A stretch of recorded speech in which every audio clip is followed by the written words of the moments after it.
Now, the next book is Obadiah, and Obadiah is actually 21 verses. It's very short, and thank God it is short because I term this as Esau's doom. I mean, it is so intense about how God feels of Esau's sin.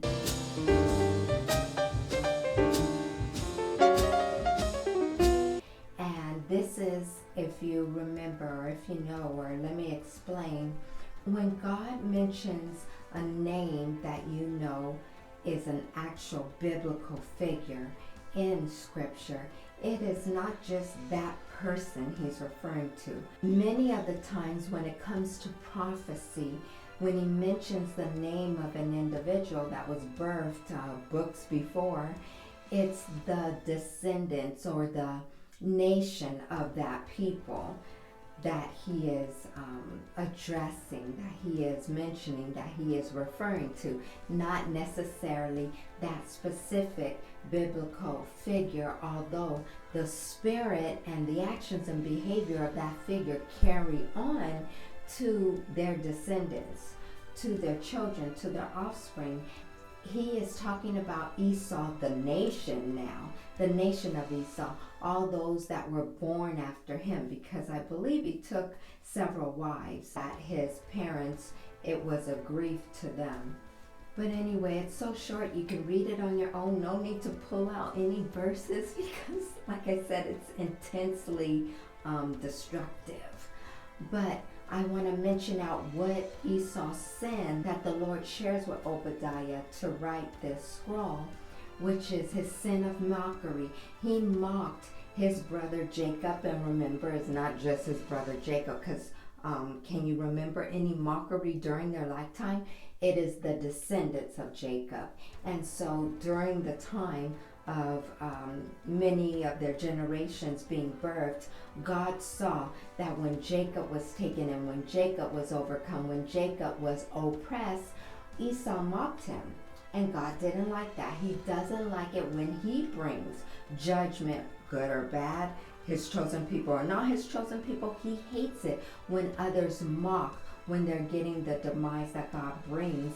And he actually says if he sees anyone mocking who he has brought judgment on, he'll stop the judgment and put it on that person. So I learned that as a child a long time ago, and it taught me, don't mock. But then when you kind of see what happens to God's enemies, you have a heart, and well, some people have a heart, and they kind of feel sorry for them and like, oh my gosh, look at their end.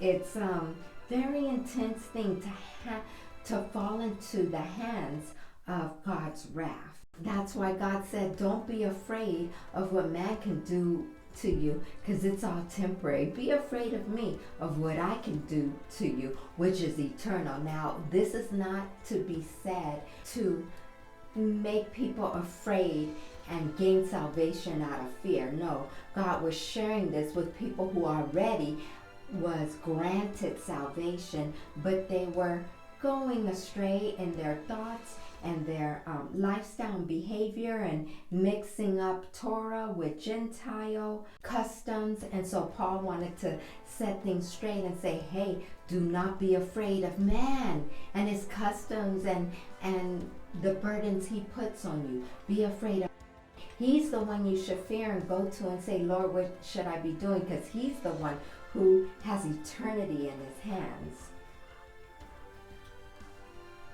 So because Esau also carried a spirit of arrogance and false pride and these spirits that are not humble, God said, I am going to destroy all of Esau until he's no more. And how am I going to destroy him? By Jacob and Joseph, by the very two nations that he mocked.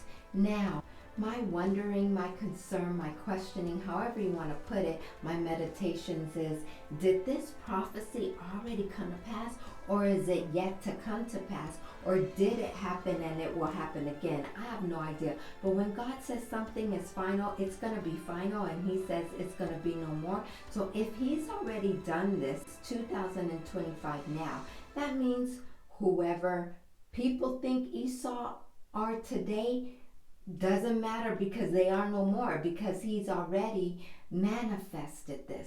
But if he has not, if this is a prophecy yet to come, woe unto whoever Esau really is. I do want to mention one scripture. I know I said I wouldn't, but the 21st verse is just so beautiful how it ends. You know, it talks about all this doom and destruction of Esau and what his particular issue is. And God ends the second half of the verse says, and the kingdom shall be the Lord's. This is so assuring to believers today when there's so many nations, so many kingdoms, so many countries warring for their own things in their own heart, their own desires and agendas and prosperity. They're not even fighting for the Lord. They're doing their own hearts. And God says, don't worry about that. In the end, the kingdom is going to be mine. And look, he did not mention many kingdoms. He said the kingdom. So there's only going to be one kingdom standing. And I'm so excited that he has chosen us, his people, to be in his kingdom.